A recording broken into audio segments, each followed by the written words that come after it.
Assalamualaikum warahmatullahi wabarakatuh. Saya Tiara Sabrina, NIM B1B1222054, untuk memenuhi tugas mata kuliah Tata Kelola Keuangan Pemerintahan. Di sini saya akan menjelaskan mengenai pemerintah dan rumah tangga. Yang kedua, peranan pemerintah dan perekonomian. Ketiga, kepincangan-kepincangan dalam mekanisme pasar. 4, eksternalitas dan barang publik. 5, macam kegiatan pemerintah. Yang pertama, pemerintah dan rumah tangga. Rumah tangga pemerintah merupakan pelaku ekonomi yang berperan sebagai pembuat kebijakan, seperti kebijakan subsidi bagi rumah tangga produsen. Selain itu, rumah tangga pemerintah juga berperan sebagai pemungut atau penerima pajak dari pelaku ekonomi lainnya, seperti dari rumah tangga produsen atau rumah tangga konsumen. Fungsi rumah tangga pemerintah dalam kegiatan ekonomi suatu negara, yang pertama, meningkatkan pertumbuhan dan perkembangan lapangan kerja, bertanggung jawab sepenuhnya terhadap maju atau mundurnya perekonomian masyarakat, menjaga stabilitas ekonomi dengan menyusun berbagai kebijakan ekonomi, mengendalikan tingkat harga dan inflasi, bertindak sebagai supplier dan demander, menggunakan hasil pajak untuk membangun fasilitas umum, menarik pajak langsung ataupun pajak tidak langsung. Masyarakat luar negeri. Jenis pelaku ekonomi yang terakhir adalah masyarakat luar negeri. Tak kalah penting, jenis pelaku ekonomi yang saat ini juga hadirnya masyarakat luar negeri akan memicu kegiatan perekonomian berupa ekspor maupun impor. Kemudian pemerintah dapat memperoleh devisa dari kegiatan ekspor dan impor. 3, peran penting rumah tangga masyarakat pemerintahan adalah sebagai produsen, konsumen, sekaligus pengendalian perekonomian. Dalam hal sebagai produsen, peran rumah tangga pemerintah adalah memproduksi barang atau jasa dalam rangka memenuhi kepentingan publik. Produksi barang atau jasa dilakukan oleh lembaga pemerintah, yakni BUMN. Misalnya, PT PLN Persero menyediakan listrik untuk memenuhi kebutuhan masyarakat. PT Pertamina menyediakan BBM untuk memenuhi permintaan sebagian besar masyarakat di Indonesia. Lalu, PT Kereta Api Indonesia yang menyediakan layanan transportasi kereta api untuk masyarakat luas. Kemudian, sebagai konsumen, peran rumah tangga pemerintah adalah mengalokasikan dana untuk membeli berbagai faktor produksi yang akan digunakan untuk menghasilkan barang dan jasa. Sementara itu, sebagai pengendali perekonomian atau regulator, peran rumah tangga pemerintah adalah dengan menetapkan kebijakan yang berkaitan dengan ekonomi. Berbagai kebijakan yang dilakukan, misalnya kebijakan fiskal, kebijakan moneter, dan kebijakan ekonomi internasional. Selanjutnya, peran pemerintah dalam perekonomian. Dalam upaya peningkatan kehidupan ekonomi, individu dan anggota masyarakat tidak hanya bergantung pada peranan pasar melalui sektor swasta.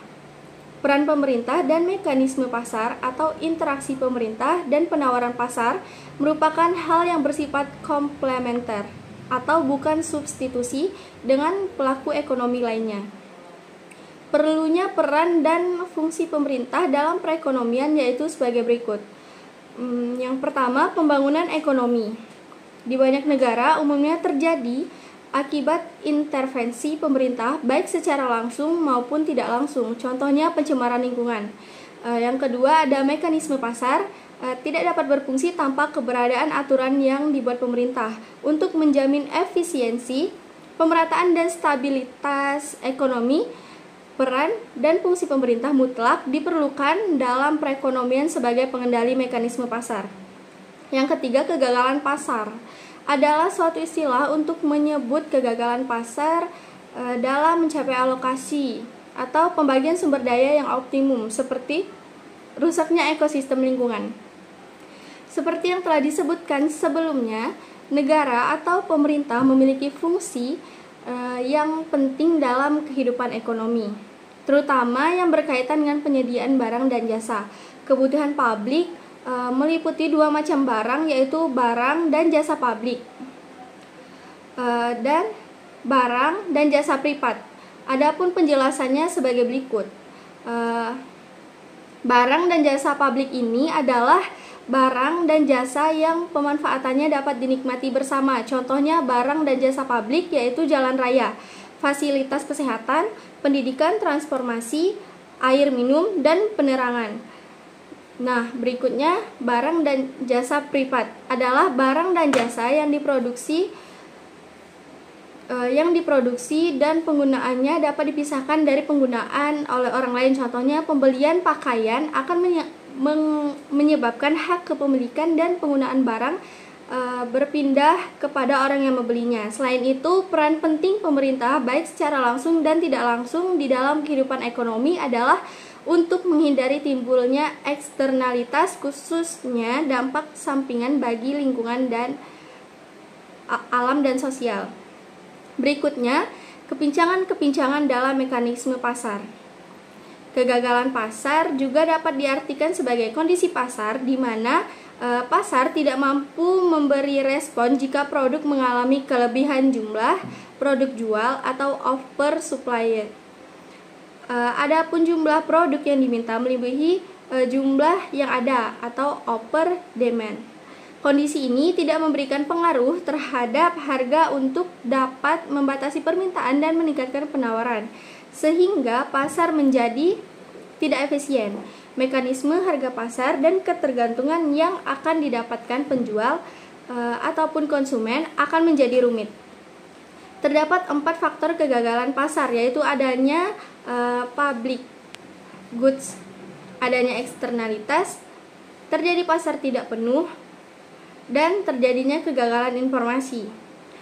Yang pertama, ada barang-barang kolektif atau barang-barang publik.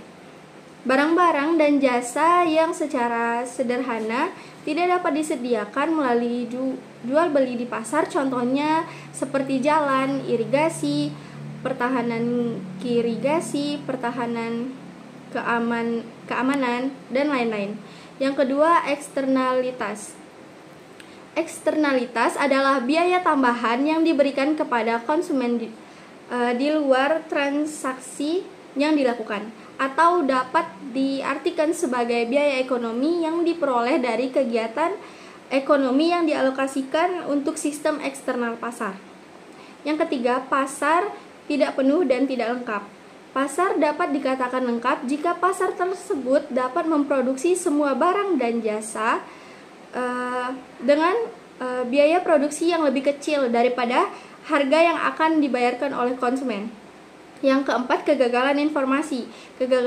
Kegagalan informasi dapat terjadi karena beberapa pihak pasar memiliki informasi lebih lengkap jika dibandingkan pihak lainnya di pasar. Beberapa pihak tersebut akan menggunakan informasi yang didapat untuk kepentingannya sendiri.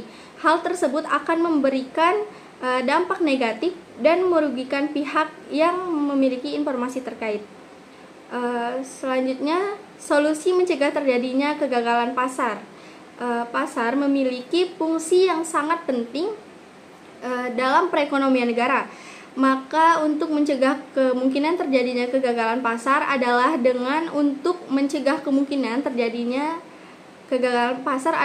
dengan melakukan kegiatan seperti menerapkan undang-undang dan menetapkan mekanisme harga. Selanjutnya, eksternalitas dan barang publik. Eksternalitas sendiri dapat diartikan sebagai dampak dari suatu tindakan salah satu pihak terhadap kesejahteraan pihak yang lainnya. Apabila dampak tersebut menguntungkan, maka disebut dengan eksternalitas positif. Begitu juga sebaliknya. Jika dampak tersebut merugikan, maka disebut eksternalitas negatif. Eksternalitas ini timbul karena terdapat aktivitas atau transaksi yang dikenakan pada pihak lain atau biasa disebut dengan efek lingkungan. Eksternalitas dapat terjadi apabila terdapat syarat yang mengikutinya, seperti terdapat pengaruh dan tindakan tersebut. Tidak adanya sebuah kompensasi yang diberikan atau diterima. Selanjutnya, beberapa faktor penyebab terjadinya eksternalitas dapat disebutkan dengan beberapa indikator di bawah ini. Yang pertama, barang publik. atau yang sering disebut sebagai barang sosial merupakan barang yang bebas untuk dikonsumsi jadi siapapun dapat mengkonsumsinya tanpa harus membayar. Barang publik ini memiliki beberapa sifat, diantaranya yaitu yang pertama, tidak ketersaingan dalam hal konsumsi atau rival. 2. Tidak ada larangan. Barang publik ini merupakan barang yang jika dikonsumsi oleh seseorang atau individu tertentu tidak mengurangi konsumsi orang lain terhadap barang yang sama. B. Sumber daya milik bersama. Dalam hal ini merupakan suatu hal yang dapat diperoleh setiap individu secara gratis, sehingga mengakibatkan sumber daya yang tersedia tersebut akan digunakan berlebihan. Yang ketiga, kegagalan pemerintah. Dalam hal ini disebabkan oleh beberapa faktor yang menjadi kegagalan pemerintah, diantaranya yaitu terdapat kegagalan dalam melakukan program pemerintah. Pelaksanaan program pemerintah melakukan tender dan sistem yang kompleks. Selanjutnya, perilaku pemegang kebijakan pemerintah yang hanya bersifat mengejar keuntungan pribadi. Berikut bentuk-bentuk eksternalitas. Melihat dari bentuk eksternalitas sendiri dapat digabungkan menjadi 4 bagian, yaitu eksternalitas produsen-produsen, yang kedua eksternalitas produsen-konsumen, yang ketiga eksternalitas konsumen-produsen, dan yang keempat eksternalitas konsumen dan konsumen. Selanjutnya, cara mengatasi eksternalitas. Cara ini disebut dengan internalisasi eksternalitas, yaitu pencapaian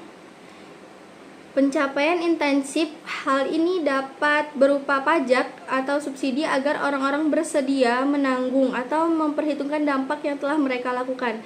Beberapa kebijakan tersebut meliputi yang pertama, regulasi atau pengaturan, yang kedua, pajak Pigopion, yang ketiga, pendekatan sosial. Yang terakhir, macam-macam kegiatan pemerintah. Kegiatan pemerintah diantaranya adalah membuat kebijakan fiskal, kebijakan moneter, peraturan keuangan internasional, dan lain sebagainya.